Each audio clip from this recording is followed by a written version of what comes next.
우리가 아이디어를 기획할 수는 있잖아요. 근데 실제로 실행하는 건 좀 어나더한 레벨의 문제거든요. 근데 이 친구가 이거를 실제로 실행하면서 뭐 사이즈도 측정을 해보고 소재적인 측면에서 다시 소재를 바꿔보기도 하고 그리고 이 소재를 구하기 위해서도 여러 가지 과정을 또 겪고 뭐 실제로 설치를 해보고 학생들한테 의견을 받고 이런 모든 과정이 너무 생생했다. 근데 그런 것들이 결국에는 생기부에도 기록이 되고 미술활동 보고서를 쓸 때에도 잘 기록이 될 수 있었던 아주 중요한 키포인트였다.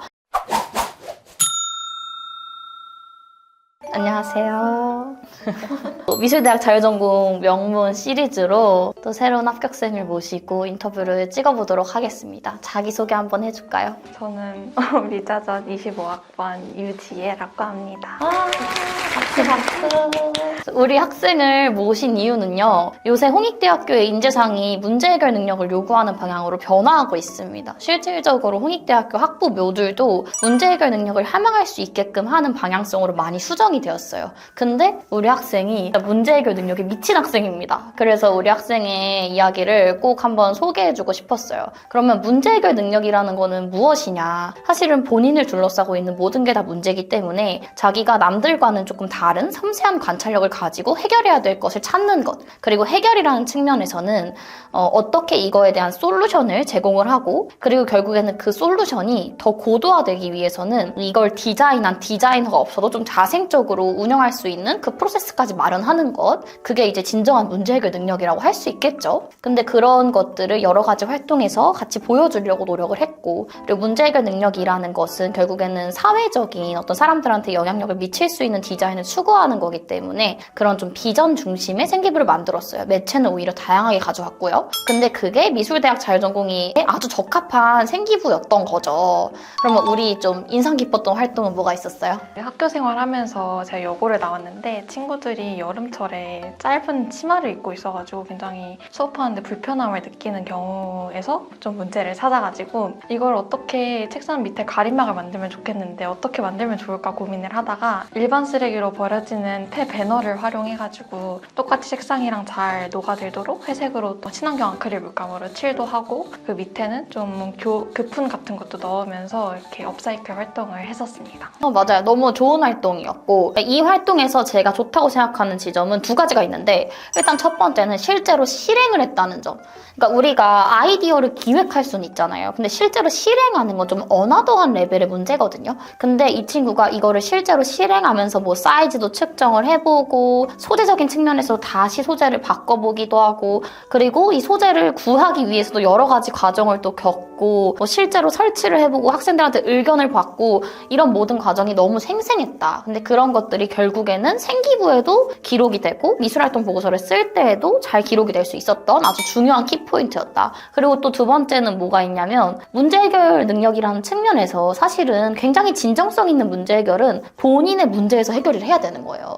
그러니까 본인의 근처에서 일어나는 일들을 보고 시작되는 게 진정한 문제 해결 능력인 거죠. 그러니까 이런 활동들이 사실은 1, 2학년 때 어느 정도 나와줘야 비로소 3학년 때 조금 더 볼륨이 업되는 그러니까 내 바로 옆에 있는 문제가 아니더라도 우리 사회가 겪고 있는 문제를 접근할 수가 있게 되는 거거든요. 근데 그런 측면에서 되게 내 실질적으로 옆에서 일어나는 문제를 발견했다라는 것이 다른 걸로 또 확대시킬 수 있는 스텝을 만들어내는 아주 좋은 활동이었던 거죠. 그러면 좀 사회적인 측면으로 접근한 활동은 뭐 있었어요? 지금 생각나는 거는 학교에서 많은 다른 매체들에서는 뭐 그 리유즈라고 재사용하자라는 그런 캠페인들을 많이 하는 걸 봤었는데 이걸 좀 학교로 끌고 와가지고 학생들한테 리유즈 재사용하는 거에 대한 좀 개념들을 실제로 경험시켜보고 싶어서 그 매대에다가 그 제가 직접 만든 브랜딩한 그런 핸드크림이랑 핸드워시의 브랜드를 놔두고 친구들이 직접 공병에다가 이걸 담아가고 다 쓰면 다시 또 와가지고 담아가고 하면서 재사용의 개념을 친구들한테 많이 이런 10대들한테 많이 알리려고 노력을 했었던 큰 프로모션의 그런 형식의 활동이 좀 기억에 남아요. 네, 이 활동도 너무 좋았고 그리고 생기부에 실제로 기록이 될 때도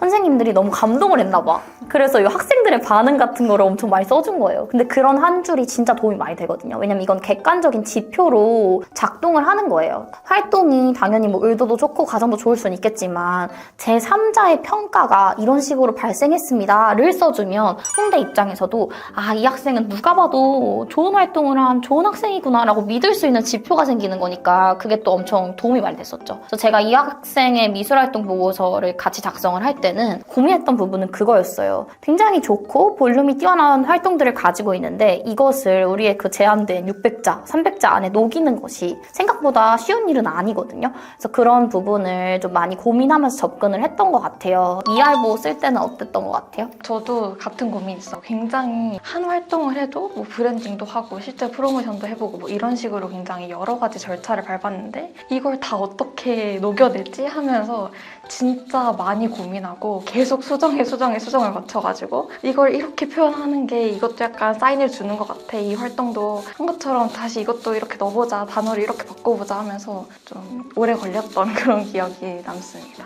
근데 그래도 그 정도면 오래 걸린 건 아니에요. 다른 그래요? 친구들에 비해서는 많이 오래 걸린 건 아니고 그러니까 처음부터 우리가 구조를 좀 어느 정도 잡아놔가지고 오히려 수정하는 건 아주 미시적인 부분 그러니까 구조적인 거는 많이 안 건드리고 표현을 좀 바꿔볼까? 이런 얘기들을 많이 했던 것 같고 그러니까 결국에는 볼륨이 큰 활동일수록 이거를 읽는 사람들이 이해가 가게 설명을 해주는 게 되게 중요하다는 걸 잊으면 안 돼요. 우리는 활동을 같이 했던 사람이니까 우리끼리는 다 아는데 근데 교수님이나 또 입학사정관 입장에서는 이 활동 아예 처음 보는 활동이잖아요. 근데 그러면 볼륨이 큰 활동일수록 이 활동의 프로세스, 절차적인 거를 잘 설명해 주려고 해야 되고 그리고 아무리 여러 가지 프로세스가 있다고 해도 내가 집중적으로 설명하고 싶은 그 부분이 있는 거잖아요. 그래서 그 부분에 조금 더 집중적으로 서술을 해서 나 지금 보세요. 이 부분 이렇게 어필할 거예요. 좀 빨리빨리 얘기해주고 이런 것들이 중요하죠. 그래서 그렇게 미알보도 좀 수정도 많이 하긴 했지만 또 말끔하게 잘 끝났던 것 같고 또 면접 준비할 때는 어땠어요? 저는 면접 준비할 때가 좀 가장 힘들었었던 것 같은데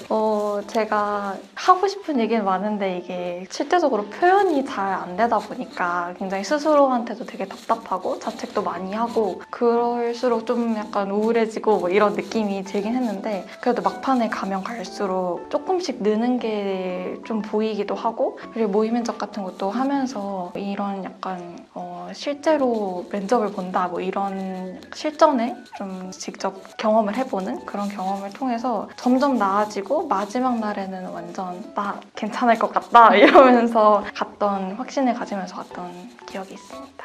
맞아요. 그리고 원래 이제 고대 수능 전에 면접을 보러 갔었기 때문에 면접에 대한 감이 어느 정도 익혀져 있는 상태였죠. 고대는 뭐 물론 아쉽게 최저를 못 맞춰가지고 최저 이슈가 있었지만 뭐 홍대는 맞췄으니까 면접 준비할 때 사실 엄청 고생을 많이 했을 거예요. 제가 또 많이 혼내키기도 하고 뭐 그랬기 때문에 근데 정말 늘려고 노력하는 모습이 눈에 보이는 친구였고 어떤 친구들은 하루하루 조금씩 늘어서 합격권에 가는 친구가 있고 또 어떤 친구들은 진짜 안 늘어 막 딜레이 되다가 갑자기 어느 날 바뀌어져 있는 친구가 있거든요. 근데 이 친구는 후자에 속했던 친구인 것 같아요. 근데 후자에 속한 친구들은 스스로 너무 답답하고 힘들고 속상할 수 있어요. 근데 그래도 그런 좀 머물러 있는 시간을 너무 아쉬워하지 않았으면 좋겠어요. 그러니까 사람마다 해결되는 속도가 다른 거고 또 그렇게 좀 딜레이 됐을수록 나중에 스포트가 생기거든요. 그래서 너무 속상해하지 말고 좀 지도해 주는 대로 믿고 잘 따라와 주면 결국에는 누가 합격할 수 있기 때문에 좀 이렇게 마음이 단단하게 먹고 가는 게 좋습니다. 우리 친구 같은 경우에는 멘탈이 아주 건강한 친구인 거죠. 그리고 선생님이 그 전날에 한 명씩 다 겐톡을 보내주셨는데 이 친구의 장점은 어떠? 이런 식으로 그거를 보고 저한테는 지혜는 실전에 강하니까 그렇게 걱정을 안 해도 된다라고 말씀을 해줘서 그 얘기를 듣고 엄청 많이 힘이 됐어요. 맞아요. 제가 또 아주 매 눈으로 장점과 단점을 가감없이 보내줍니다. 너는 이건 잘하는데 이건 약하니까 이런 유형이 나오면 이걸 조심해라. 항상 사전에 세팅을 미리 해주기 때문에 정말 진심으로 실전에 강한 친구라는 걸 믿고 있었고 모의 면접에 나왔을 때도 항상 좀 잘하는 모습을 많이 보여줬기 때문에 너는 실전에 강하니 걱정하지 말고 내가 항상 얘기했던 이런 것만 조심해라. 이렇게 좀 얘기를 많이 했었죠. 그러면 또 우리 미술대학 자율전공을 준비하고 있을 학생들한테 해주고 싶은 팁이 있을까요? 저는 학교 생활을 하면서 저도 문제점들을 많이 찾으려고 노력을 했었는데 생각보다 엄청나게 많은 문제점들이 있고 학생으로서 해결해야 될 문제, 학생의 입장으로서 해결할 수 있는 그런 활동들이 굉장히 많이 나오다 보니까 약간 주변을 굉장히 잘 살피는 그런 면모도 가졌으면 좋겠고, 그리고 자기 자신을 믿고 굉장히 긍정적인 자세로 임하는 게 가장 중요하다고 생각합니다. 맞아요. 너무 중요한 말이고, 그러니까 힘들죠. 당연히 안 힘든 건 없어요. 그래도 입시는 존버의 과정이기 때문에 어떻게든 버티고, 그리고 방금 얘기했던 자기 주변을 잘 관찰하라는 거는 정말 모든 학생들이 꼭 들었으면 하는 얘기예요. 이거는 과를 떠나서 지금의 이제 미술과 디자인이 요구하는 역량이 아무래도 문제 해결 능력에 초점이 많이 갈 수밖에 없습니다. 왜냐면 툴적인 부분을 잘 활용하는 건 인공지능이나 이런 여러 가지 기타 기술들 때문에 의미가 많이 없어지고 있는 상황이에요. 그러니까 그럴 때일수록 우리가 조금 더 디자인적 사고에 집중을 해야 되는 거니까 그런 부분들 잘 참고해 주시고요. 또 우리 멘탈 좋은 선배의 기운을 받아서 또 멘탈 좋게 입시 준비할 수 있는 계기가 됐으면 좋겠습니다. 그러면 또 댓글 남겨주시고 구독해 주시고 이용해 주시면 우리 학생의 이제 문제 해결 능력 뿜뿜 나는 리얼부를 공유해 드리도록 하겠습니다. 감사합니다. 안녕.